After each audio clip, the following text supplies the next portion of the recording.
பத்திரம் 4 இடத்துல மறைச்சு வச்சாங்கன்னு சொன்னோம்ல. பத்திரம் ஒரு விவசாயிக்கு கிடைச்சு. 2வது பத்திரம் அந்த நாட்டுல பெரிய நகைக்கடை வச்சிருக்க உரிமையாளருக்கு கிடைக்குது.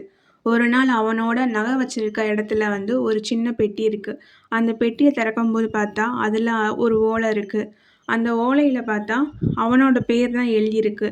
அவன் என்ன நினைக்கிறான்னா மனசுக்குள்ள, என் செல்வம் எப்போதும் குறையக்கூடாதுன்னு.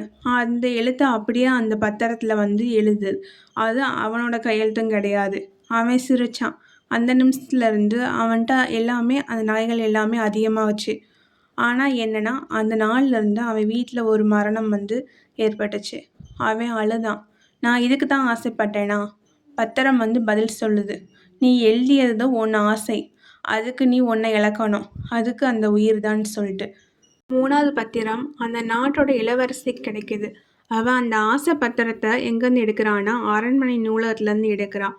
அவன் என்ன ஆசைப்படுறான்னா, எனக்கு பொய்யில்லாத ராஜ்யம் வேணும்னு மனசுல நினைக்கிறான். அது அந்த ஓலையில அப்படியே எழுதுது. அது அவளோட கையெழுத்தும் இல்லை.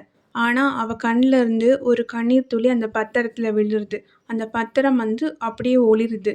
அந்த நாள்ல இருந்து அமைச்சர்கள், அவளோட அப்பா எல்லாருமே அமைதியா இருக்காங்க.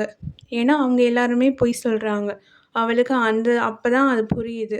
மக்கள் எல்லாமே கேள்வி கேட்க ஆரம்பிக்கிறாங்க. அவ புரிஞ்சுக்கிட்டா. உண்மை வந்தா அரசாட்சிக்கு இடமில்லை. உண்மை ஆட்சி செய்யுமா?